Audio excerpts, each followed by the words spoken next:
Hello, and welcome back to Aetheral Space 13.7 Fireworks Part 3. We are back. Usually fireworks are pretty quick. I can't believe they've gone on It's for New 3 Year's. parts already. Yeah, Happy New Year, everybody. Happy Welcome New back Year, to Aetheral 5, 4, Space. 3, 2, 1. Is it the New Year in Aetheral Space as well? No. What The time traps is it? in the same loop of the failures. Interesting.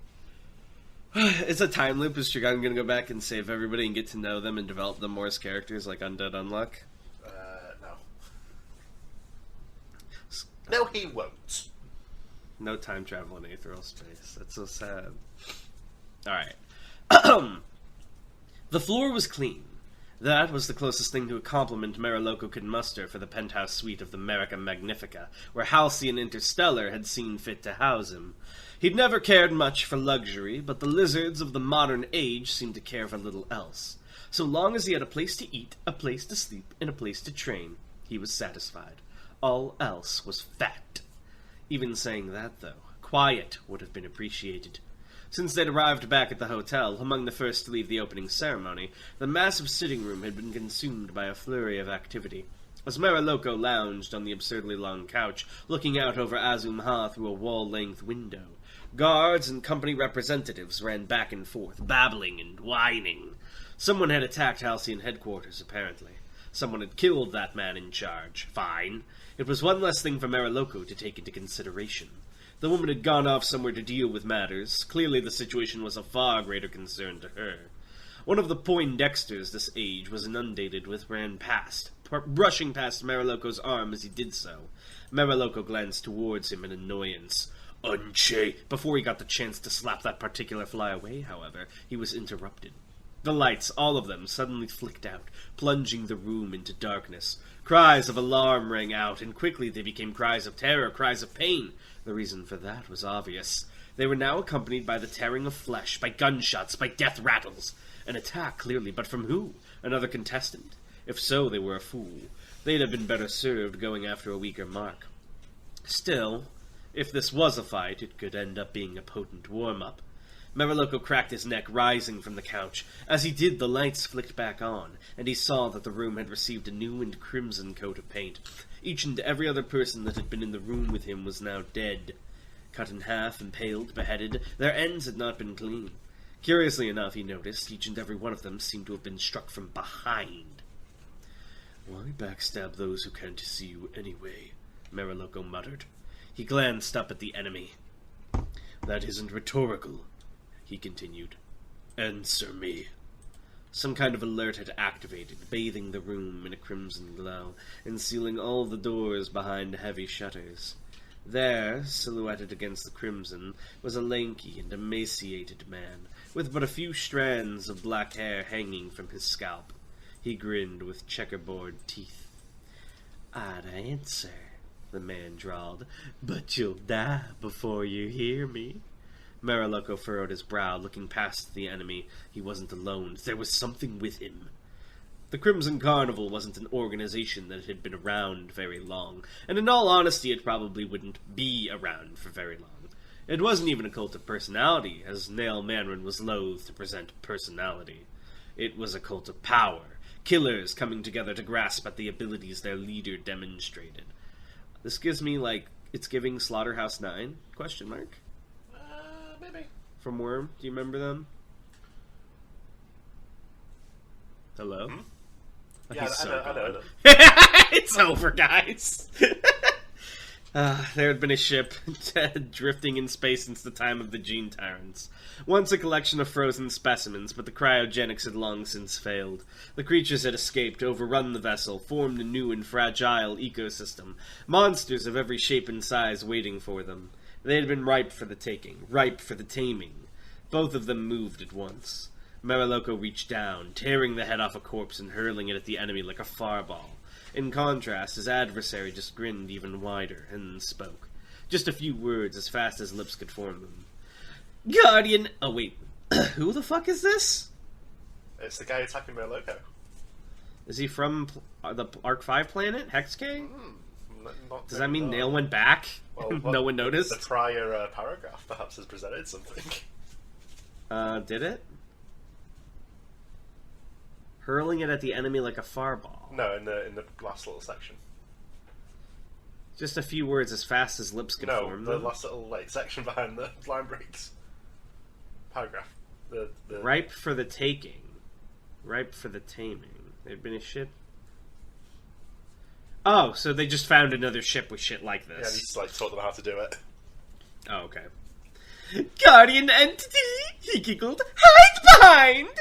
Wait, that's not a yokai name, is it? It's an American cryptid. Oh, they're different themes. That's cute. The instant before the attack would have struck him, he vanished, and the source of his giggling changed. Just as the name suggested, it was now coming from behind Meriloko, right behind him. Without a moment's hesitation, he swung his arm at his back, aiming to smash the skeleton to bits. It was not a successful maneuver. For a brief moment as he swung around, Meriloko saw his adversary, but immediately he vanished again, and the arm hit empty air. Sorry, the enemy said, drawing out the words mockingly. Is this a different guy than Hide Behind guy? It's the same guy. Okay. That won't work, I'm afraid. Once again, the voice came from directly behind Meriloko. Scowling, he turned his head to regard the annoyance. He could now clearly see the thing that was accompanying his foe. A massive ball of brown fur, the size of a car with one bloodshot eyeball, eerily human, protruding from the front of the mass. The beast stood on talons that seemed far too small and thin to support its weight. Is this Karibo? It's a Cyclops Karibo, I guess. I was about to say, it feels like you've just described Karibo to me. This ancient creature that no one has ever seen before. No, it says. Activate level 10 hide behind. All in all, it looked like one good hit could finish it off. But that was the problem. Whenever I attack you, Meriloko said calmly, you appear behind me. Automatic. Is that it? It's like a shitty cheap trick. The grin widened. You're smarter than people say, aren't ya? A kick, the fastest Meriloko was capable of, failed to land. Again, the beast and its master repositioned themselves. The giggle became a cackle. This is funny because, unless you have an attack from behind yourself, this is an undefeatable technique, and it's so fucking stupid. Well, maybe not. The enemy laughed. Meriloko leapt away. Unchained! An Aether attack had much the same effect. The crushing gravity application of Unchained just caused the enemy to teleport again, moving in so close that Meriloko couldn't use Unchained again without hitting himself. So it didn't matter how fast he was or where the attack originated from. With a sneering smirk, the enemy bowed theatrically. What if you have an AoE ability? I guess that's a counter. Well, yeah, but Meriloko has an AoE ability, but he'll get caught in it. Yeah, if only he had those seals. If only he was the Abyssal Knight, he would win. Well, yeah, most people would win if they were the Abyssal Knight. With a sneering smirk, the enemy bowed theatrically. How is he bowing if he's that close to Meriloko? He's gonna brush against his back with his head? He could.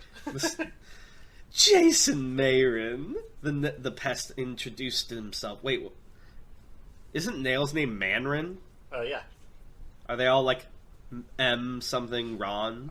Well, that was actually... There we go. I see. Jason Mayrin, the pest introduced himself. I'll be burying you tonight, you fucking fossil. These are such weird words to emphasize the jawline. Still. I'm trying my best, but it's so it's staccato. For the first time in 200 years, a sickly grin spread across Meriloko's face. It was a wide, ugly thing, stretching out his features in all the worst ways, blowing up his face like a taut t-shirt. A threat display, not a show of joy. This will be fun. The man called Chicken Pong wrestled himself free from the wreckage of his limousine, his costume shredded by sharp metal. That didn't matter, though. His costume was designed to look good, shredded. What had happened? Chicken Punk had seen it, but even so, the whole thing had looked completely absurd. A blast of water like a fire hose had struck the car in the side as it flew and smashed into a neighboring building. Punk staggered forward, the burning remains of the office surrounding him. Fortunately, it seemed like nobody had been inside the room at the time, but still, Chicken Punk was no chicken fool. Nice. This was an assassination attempt. They wouldn't stop with just some water. Punk! Chicken! He did not activate his Aether ability. For the first time in several days, he turned it off.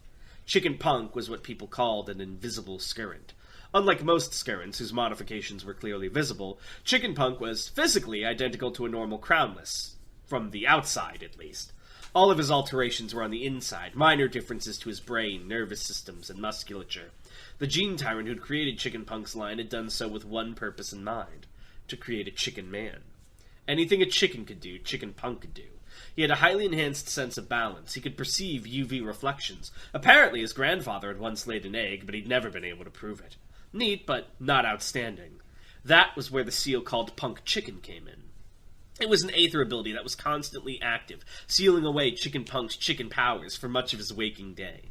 That restraint meant that, when he deactivated Punk Chicken, his chicken powers were given an absurd boost. This is my new favorite character. If he dies, I'm gonna be pissed at you. As he was right now, he could walk on walls. As he was right now, he could see the world as if through thermal goggles. And as for movement... What's his voice? Should I do the Yeah. Still? I know you're there, villain! Chicken Punk growled. Guardian entity, squawk! Oh wait, this is the different guy. What should this guy's voice be? Maybe like this. I'm trying to remember the squonk. I know it's a thing. I know it's a cryptid, but I'm trying to remember what it is. Guardian entity, squonk! A round projectile hurled itself out of the rubble and towards Chicken Punk, scattering debris that flew through the air. With no time to dodge, Punk thrust his hands forward and pushed against the attack, sparks flying where palm and sphere collided. So if he leaves his ability deactivated too long, would his powers weaken? Yeah. Oh, okay. So he So has to basically, act the fast. longer he seals them away, the stronger they are when he unseals them. But, like, how long does that boost last? It sort of reaches like the max point at around 2 days. Okay. And then he'd have to reseal. No, I mean like once he's got it sealed for 2 days, that's like the strongest it gets. Right, but then how long does that boost last before he has to reseal himself? Like a couple of hours. Okay. Chicken Punk grit his teeth as he began to slide back on the floor, driven by the momentum of the ball. But his chicken power's chicken balance went unimpeded. It was like he was a statue, fixed in place, resisting this attack with all the structure of stone. Not only that, but now he could get a good look at the thing. For one, it was hideous. It was a sphere, yes, and nearly transparent, but stretched across the surface of the sphere was a gnarled and wizened human face, bloodshot eyes bulging out of their forced-open sockets. Tears, or perhaps sweat? Okay, so they're just named after the cryptids, not designed after Oh them. yeah, they are. Designed after them. Oh, interesting. Tears, or perhaps sweat? Flowed copiously from every pore on the ball, freezing cold, biting at Punk's hands where they made contact. He was no fool. It was best not to let this thing make contact for too long. Chicken Punk twisted his body, swinging his leg into the sphere as if he was breakdancing, and his chicken leg strength was enough to send it flying once again. It sailed off into the distance, but as it was about to fly off into the city proper, it was intercepted. Punk had expected as much. This was just a weapon. He was after the user. A rotund fellow, almost as round as the sphere itself, leapt out from the rubble, caught the ball, and threw it back towards Chicken Punk. Punk leapt out of the way before the sphere could hit him, but when it hit the wall behind him, it simply bounced off and began ricocheting through the office. He followed it with his enhanced vision, watching as its movements grew faster and faster, no doubt preparing for its next attack. A game of volleyball, then, eh? Chicken Punk grinned. He could work with that. "Come on!" he cried. "Chicken Punk!" Toy Musashi ran through the tunnels of the stadium, his gaze resolute. What was happening? That strange display from Nail Manrin, and now he was receiving reports on his script of multiple attacks against the Dawn contestants. Clearly that had been some kind of signal. The Crimson Carnival was doing their best to call the contestants before the tournament began proper. No doubt they intended to make passage through the contest easier for their leader. His fists tightened. Had that been why Manrin had approached him as well, then? Sizing him up as an easy target? If that was the case, he'd show the King of Killers that he'd been gravely mistaken. Such a grievous attempt at cheating the contest couldn't be allowed. "Ah, there you are, Mr. Musashi." The voice, strangely resonant, came from behind. Musashi immediately whirled around, igniting radiance from his palms and holding them at the ready. Smoke rose from the walls where his blades of light made contact, slicing through them like butter. "Oh my," the dignified voice chuckled. "I must apologize for startling you. Still, such a frightening response. It seems that tales of your prowess are quite accurate, Mr. Musashi." Musashi peered into the dark mouth of the tunnel, white aether flowing into his eyes, a shape in the blackness. If he focused, he could just barely make out the thing speaking. At first glance, it was difficult to tell if it was an automatic or an organism. It was hulking, with long arms stretching down to the ground, terminating in 3-fingered hands. No head, but what seemed to be a triangular red eye rested in the center of its chest, separated into 3 sections. Parts of its body were covered by what seemed to be gray plastic, while brown fur sprouted from other areas. As Musashi watched, it took a step forward. Boom! That footstep alone made its power obvious. "Who are you?" Musashi demanded.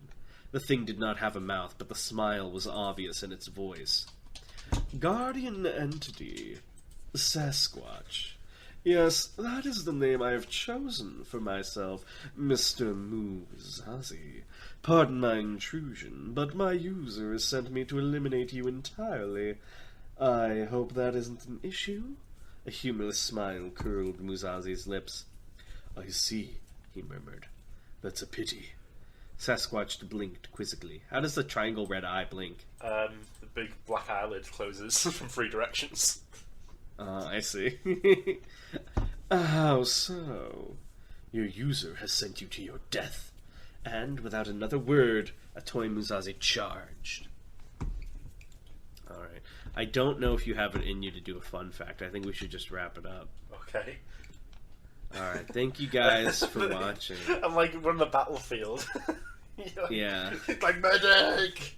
He's too wounded. Nurse! Thank you guys for watching, and we'll see you next time. Bye. Bye!